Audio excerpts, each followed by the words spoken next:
The classroom buzzed with energy until the silence hit like a thunderclap. One loud rip of fabric, one shattered illusion. One desk kicked across the floor with so much force, it made every student freeze in their seat. The quiet girl they all ignored just exploded on. No one would forget it. Emily Dawson had always been the invisible one. A pale, soft-spoken, 17-year-old with light blonde hair. Oversized sweatshirts, and a backpack that looked heavier than she did. She didn't speak unless called on. She never raised her hand. She ate lunch alone near the far tree in the courtyard. Headphones in, eyes cast down. To her classmates, she was a background character in their high school story. A ghost walking among them.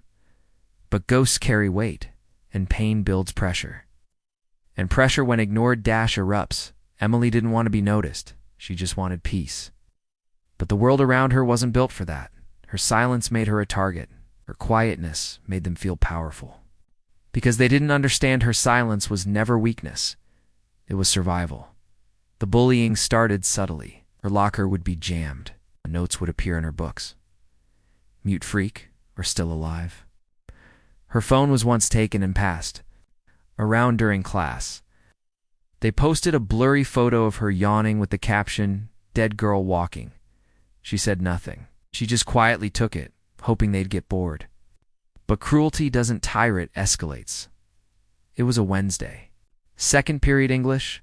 Ms. Hadley had stepped out to speak with a teacher in the hallway. The class, usually half asleep, buzzed with chatter. Emily sat in the corner, scribbling quietly in her worn notebook, was writing poems, something. Raw and personal, the only way she processed the pain. Her sanctuary, her escape. That's when it happened. Brianna the queen bee with venom behind every smile walked over, tall, confident, and always surrounded by her pack of loyal followers. She never liked Emily. Too quiet, too weird, too weak. She once said, but today wasn't about teasing. Today she wanted to humiliate. "What are you writing, freak?" Brianna said loudly, snatching the notebook from Emily's hands. Laughter followed. Emily reached out instinctively. "Please give it back," she whispered.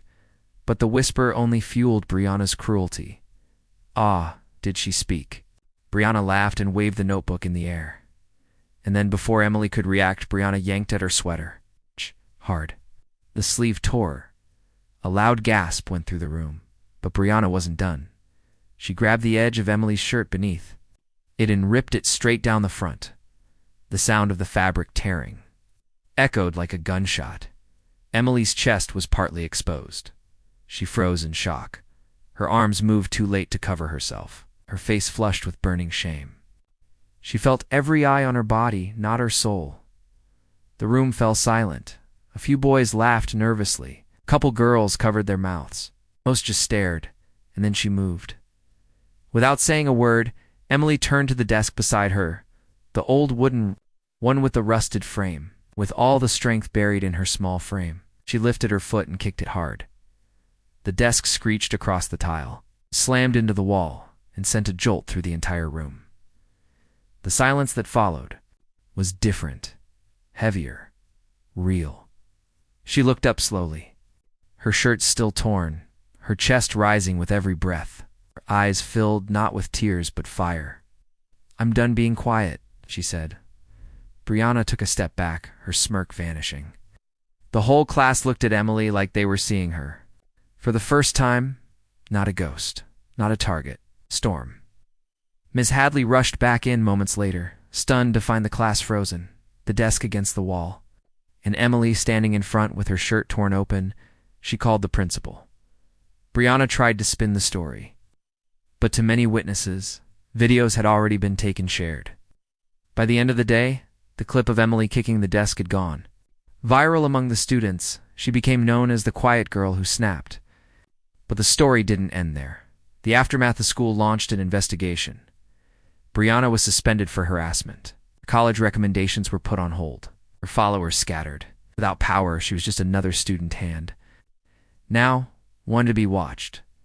Emily was given support, counseling, freedom to speak. She didn't return to class right away. For 2 days, she stayed home, unsure whether she could face the stairs again. But on Friday, she returned, wearing a plain white shirt, no sweatshirt, no headphones. She walked into English class, looked around at the people who once ignored her, and sat in the front row. The room was quiet, respectfully quiet. After class, a girl named Harper, someone who'd always been friendly from a distance, sat next to her. "Hey," she said gently. That was ... brave. "If you ever want someone to write poems with, I'm here." It was small, but it mattered by the end of the month. Emily started a Voices Unheard group of space for students who felt like ghosts in their own school. It started with 5 students, then 10. Then a full classroom. Emily spoke at the school's assembly at the end of the semester. She ended with one sentence. "You don't need to be loud to be strong, but sometimes silence must end for strength to begin." The message: this isn't just about bullying. This is about every person who's ever been pushed down, ignored, mocked for being quiet, different, or weak.